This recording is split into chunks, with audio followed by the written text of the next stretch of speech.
everyone, how's it going? I want you to be really honest with me, okay? How many times have you designed your own study plan or maybe bought someone's study plan or someone's course or something and then just didn't actually do it?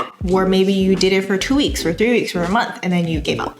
It's okay. It's okay. I'm not judging you here. I can't even count, or more like I don't want to think about how much money and time I've actually spent doing that until I figured out these crucial ingredients into how to actually design an effective study plan and how to make sure that I follow through with it. So in this video, I'm going to share with you guys 8 crucial ingredients for designing an effective and efficient study plan and to actually make sure that you stick with it. The first 5 are going to be about designing the effective study plan, and the last 3 are specifically going to be focused on how to make sure that you stick with it and you don't give up. All right, let's go. Number 1 is having a clearly defined purpose. So this is something that people generally don't do at all. Like they just don't really think about why it is that they actually want to learn something. But this is actually really, really important. And there's 2 reasons for this. The first reason is that we're in the information age right now. There's just so much information available out there. But that doesn't mean that all this information is equally valuable, equally important towards achieving your specific goal. So you need to have a clearly defined purpose so you can make sure that what you're learning is actually directly applicable towards what it is that you want to learn. Or else it's very easy to end up just learning a bunch of random information, falling into tutorial help, learning just bits and pieces and not actually work towards achieving your ultimate purpose. And the second reason is that in order to build an effective study plan, you need to know what your purpose is so that you can actually design in that purpose so that you can start achieving your goals from the get-go. This is called the principle of directness, and I'll be going into more detail about this later in the video. Now, let me give you some examples of what I mean by having a clearly defined purpose. You basically want something to be as specific as possible. So instead of saying, I want to learn to code, your more specific purpose can be, I want to learn to code so that I can create a web app. Or, for example, my current goal right now is I want to be a consistently profitable trader in which I make 1 to 2% of profit every single month.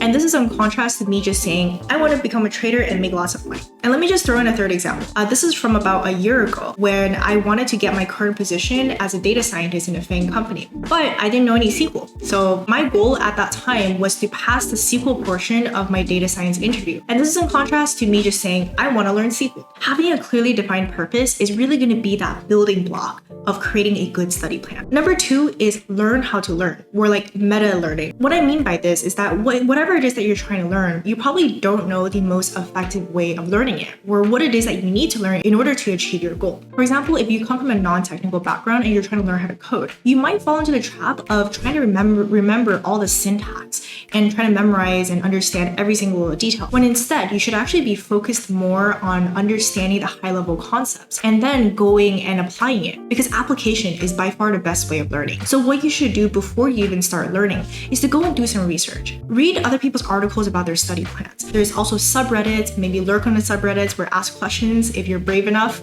and also watch other people's YouTube videos. Chances are whatever it is that you're trying to learn, someone has probably learned that already and then posted their study plan or made a video about it. Do your research on what has been effective for other people and incorporate that into your own study plan. In terms of how much time you should spend in this research phase, a general rule of thumb from my favorite book, Ultra Learning by Scott Young, is that you should spend 10% of the time in which you would be spending doing your studying in total. Number 3 is the concept of directness. This is also a concept from Ultra Learning, and let me read you a definition. Directness is to learn by doing the thing you're trying to become good at, and to not trade hands-on experience for more convenient alternatives. For example, if you're learning web development, then you should focus on learning coding specifically for web development, probably in JavaScript. Or say you're trying to learn data science, then you should choose either R or Python probably, and actually focus on using the modules that people use in data science and focus on how to do data manipulation, how to do machine learning if you're into that. In this case, the trap that people fall into, whereas Scott says the more convenient alternatives,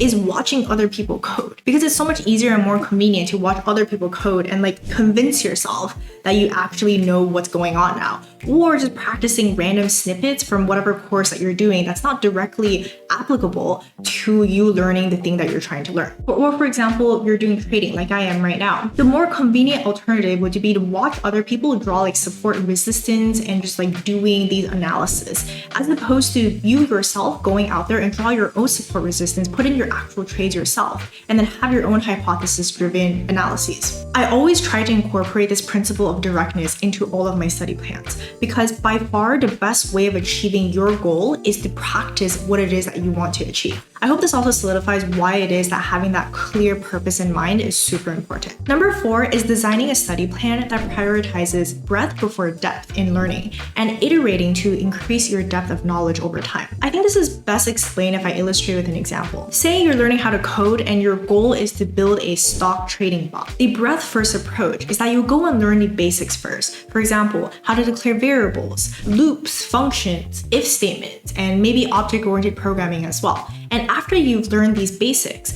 then you will go and implement the most simplistic version of that stock trading bot. So for example, you can have literally an array in which you go and manually put in the prices of a stock and then do some calculations and then have your code output whether you should buy or sell a stock and how much of it. And then you would go and take that output and then put the trade in yourself. And then after you build a simplistic trading bot, probably what you're thinking is, you know what would be great? If I can actually get this data from some real life source and then have it put in the trade for me. And then your next step would be learning about APIs and then how to connect the real-time price data to your code, and then being able to put the trade in automatically. This is in contrast to a depth-first approach, where you're like, okay, I want to build this like super cool trading bot, right? So I first have to learn like all the basics, and I also have to learn how to use APIs, and then I also have to learn like maybe machine learning if I want this to be a machine learning-based trading bot. And then you like try to learn all these different things, and then go and make your bot.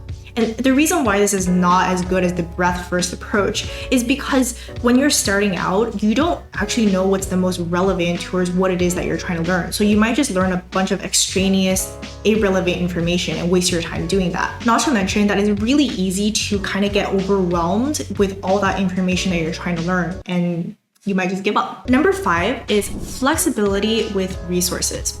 So a mistake that I used to make every single time was I would be like, okay, I have this course, I have this resource, and I have to finish it from beginning until end and do every single thing. And this is probably a mindset that I got from school, because in school, like you kind of have to do that and you can't just like skip parts of the syllabus that you don't want to do. But in fact, it's actually really important to design that flexibility within your study plan itself and focus on your purpose and achieving your purpose instead of being dependent on a single course or a single resource. And the reason for this is because things happen. You know, like maybe in the beginning, you thought this is a great resource and that it's super relevant towards achieving your purpose. But a few weeks into it, you realize that it's actually not so relevant. Or you're just like, this instructor is starting to piss me off, right? And you want to be able to be like, okay, I can go and find another course, another resource, and work with that instead. Something else that I do really often is I would have this one resource that I think is really good in terms of teaching knowledge, but it's not super good in terms of application. So I would learn concepts and knowledge from that resource, but on the side, I would supplement it with maybe another more applied resource, or just come up with projects to do on the side so that I can implement what it is that I'm learning directly into projects. This is what I'm doing right now for trading as well. I have that one focused resource, which is trading with Rainer, and I learn a lot of things from him. And then on the side, I design my own system for putting in trades and then kind of applying the concepts into real life. Remember, it's the learning itself and trying to achieve the purpose of you learning it that should be guiding you, and not have a single point of failure in a single resource. By the way, if you want to see some study plans that I've designed, I will either link it above over here or put it in the descriptions. Currently, I have how to learn data science and how I would learn to code if I could do it over again. Also, I have a trading study plan right now, so if you want to see what that looks like, leave a comment below and then I'll be happy to make a video about it too. All right, next up, I'm going to talk about the 3 crucial ingredients to make sure that I actually stick to my study plan. So I'm going to start with the most obvious one, which is carving out time in your schedule. So this is something that you probably already know, but it's very possible that you have to do it, but you're not actually doing it.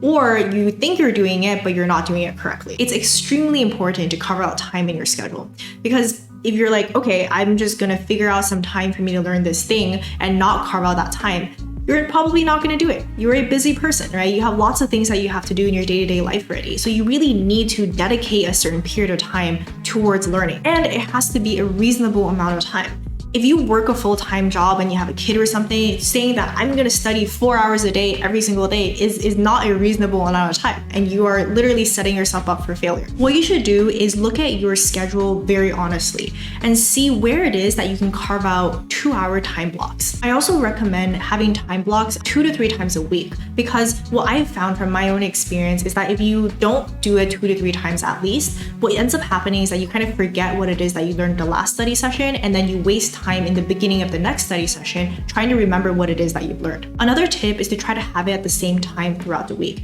This way, it's a lot more consistent and it's easier to form a habit. For me personally, I do Monday, Tuesday, and Friday for 2 hours from 7:30 until 9:30 a.m. CST before I start work. I think if you follow these steps and carve out time in your schedule, you're like 80-90% there. But if you're like me and you're a master procrastinator and you just kind of like somehow weasel your way out of anything, my next ingredient is what made me go from that 80-90% to 100% consistency. And that is accountability, specifically social accountability. This can work by being in a small study group where everybody's trying to learn something, we're learning the same thing, and you keep each other accountable and you keep each other motivated. I think this works pretty well, but what works even better for me is what I do now, which is live streaming. I literally live stream every single one of my study sessions on Monday, Tuesday, and Friday. What I do is on Saturday or Sunday, I would usually go and post my scheduled live streams for the week on Monday, Tuesday, and Friday. And then I would update my Google Calendar so that other people can join in. And we usually have a group around 100 people or so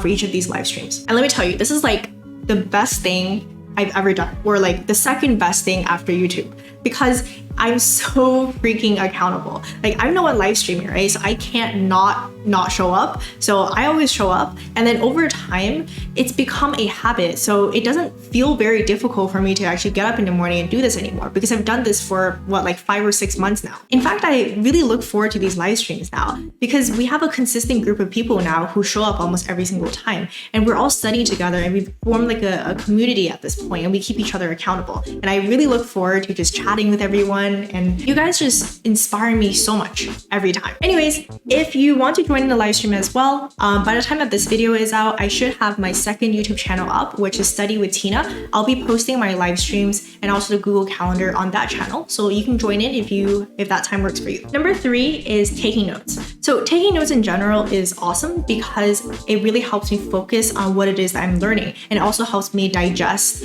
all the information that's being presented. But not only that though, when I take notes, I have a written record of all the things that I've learned. And when the time comes when I feel discouraged or I just feel stuck, which always happens for me, by looking through that written record and just seeing how far it is that I've come, it makes me feel better and it makes me more motivated and more willing to keep going and just push through it. It's kind of like a subtle thing, but it does help me a lot. Also, before a study session, what I would do is revise the notes that I made in the previous study session, and that helps me refresh my memory and also ease my mindset into the correct mindset to start learning again. As most of us know, the hardest part of every single study session is actually starting itself. So this is a way that really helps me kind of get into that mode and start studying. By the way, I recently made a video about how I take notes. So if you're interested, you can check that out, which I'll link over here. So there you have it. 8 crucial ingredients for designing an effective and efficient study plan, and to actually make sure that you stick through with it. I hope this video was helpful for you. And next time around, I hope that you're able to incorporate some of these ingredients into your own study plan. See you guys in the next video or live stream.